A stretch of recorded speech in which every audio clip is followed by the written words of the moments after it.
We're talking about privileges in Unity Catalog. Let's get cracking. My name is Mark Ott. We are going to put permissions on my table called T.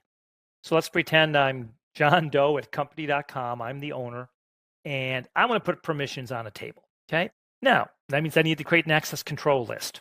Here are two groups, the analyst group and the DB admins group, which are the principals. And it looks like I gave the analyst group select permissions to my table called T. And I gave DB admins all the privileges, which really just means rolling up the select permissions and the modify permissions.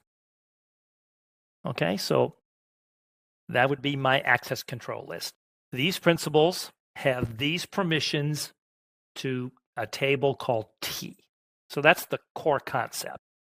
Okay, so how do I grant access control lists? Well, it's ANSI SQL. I can go into a notebook or SQL editor and grant privileges on my tables, views, functions, catalog, schemas to the principal of my choice. Here's an example. Grant select permission on the IoT.event table. IoT in this case would be my schema.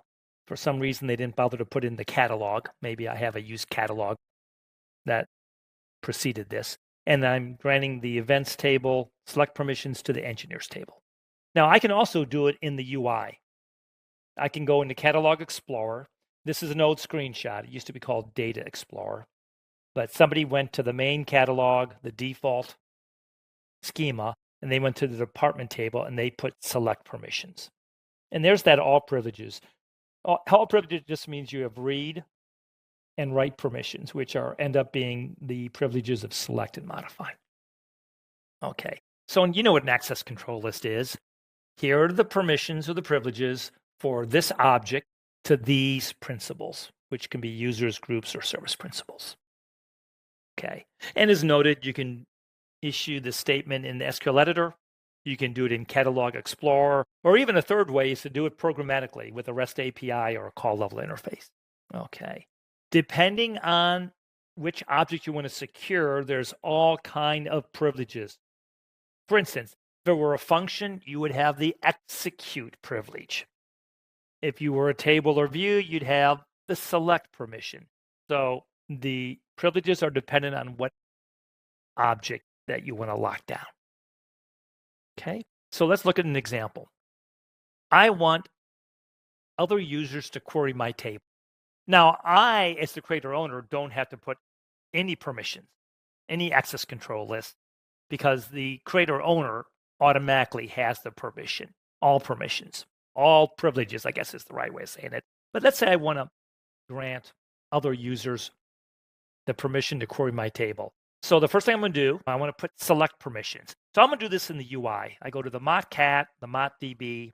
I go down to my sales table, and I say all account users have the select privilege to my sales table. That gets me started. But here's the issue. The all account users still can't query this because you need permissions at all three levels, the catalog, the schema, and the table. So this isn't enough. After I put select permissions on the table, I would go to the schema, the upstream schema, in this case, motdb, and I would say all account users can use my schema. That's still not enough. I need to go to the catalog and say all account users can use the catalog called motcat. Now that all three levels have the required permission, now all account users can select from this table. Now that's one way of doing it. I explicitly put the permission at each level of the hierarchy. Explicit at each level. But there's other, by the way, if I don't put use schema at the schema 2, those account users can't drill down to see any tables underneath that. Okay, so I would need to put a use schema permissions for schema 2 and select permissions at table 1 for them to access this. And all account users can't get to my table 2 either because I haven't put select permissions on that. Okay, so you can put explicit permissions at each level.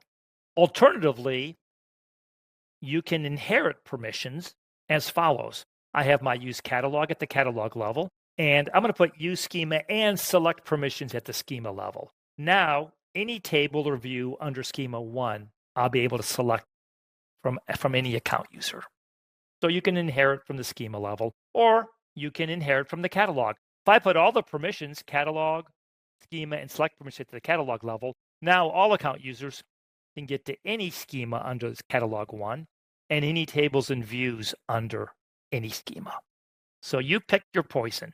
Okay, the most permissive is inherit from catalog, least permissive is explicit at each level.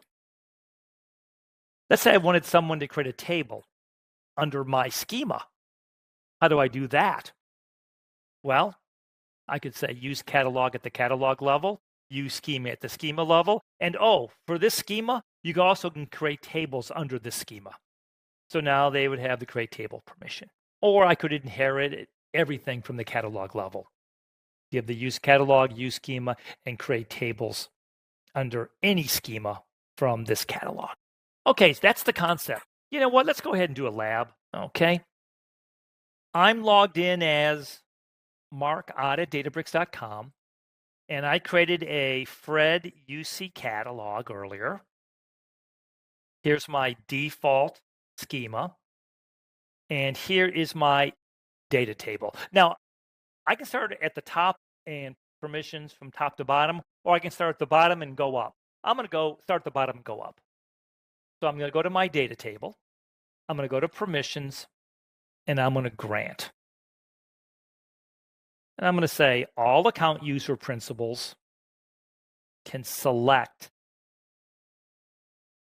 from my data table. But notice this warning. Hey, wait a minute. You also have to put use catalog permissions and use schema permission. Now, I could select this and it would happen automatically, but I want to do it manually. Nope, I'm not going to do that. I'm going to do it explicitly at each level. So I have select permissions. Okay. Is this enough for all account users? Well, let's find out. Let me resize this. I'm going to close this up. Move this over here. And let me see here.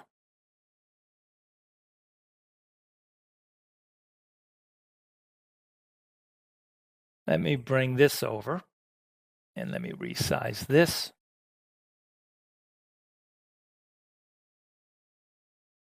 That a little bit better. There we go. So here I'm logged in as sumacmark at gmail.com. Okay. I'm going to go to the Fred UC cat and see if I can select from the data. So I'm going to go to SQL editor. I'm going to say select splat from Fred UC cat.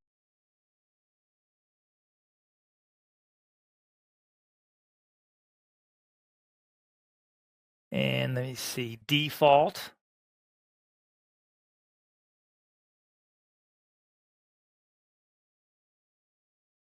.data. There we go. So this path matches this path. In fact, the path should be right there. Let me, you know what? Let me see if I can I collapse this enough so I can see the entire path? Almost. Yeah, there's the entire path. So that path here matches this path. Let me see if I can query this. There we go.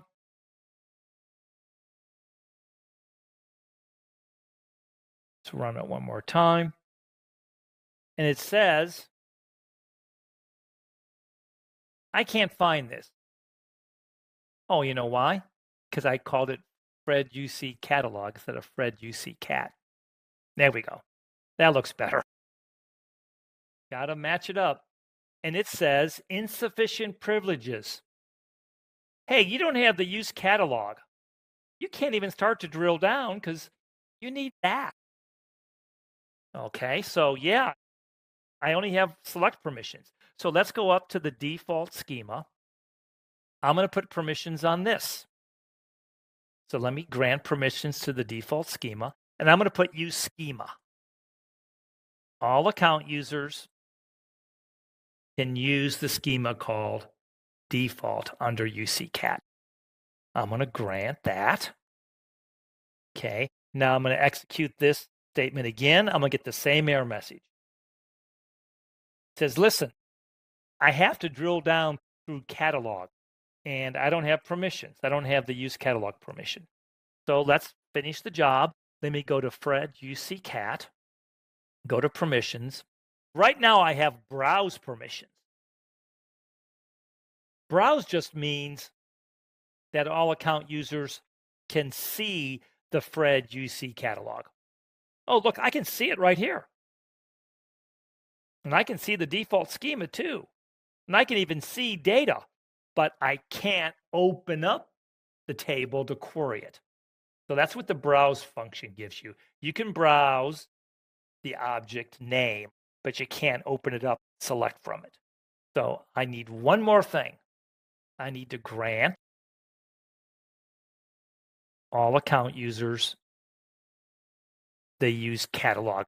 Now I can open up the catalog, open up schema underneath it, and now I can select from it, from the table itself. There we go. Now let's go ahead and run this one more time. Now I have all the permissions I need. And there's my answer set. Very good. Now, if I don't want to do that, I could do the following. Let's take away, let's go down to default. I'm going to go ahead and revoke the use schema. I'm going to go down to data, table. I'm going to revoke my select permission. Now, if I try to run this query again, it's going to say, hey, wait a minute. I can get to the catalog, but I can't drill down on the schema called default. So let's go ahead and let's cascade all the permissions from the catalog. I go back to Fred UC Cat. I go to permissions. I'm going to grant use catalog and select permissions. And this is for all account users. There we go. Use catalog. Use schema and select. There we go. And I don't even need browse anymore. I'm going to revoke that. There we go. Use catalog, use schema, select permission. Now, if I query this again, everything's fine. I inherited all the permissions at the catalog level. Very good. That should do it. My name is Mark Ott. Thanks for attending.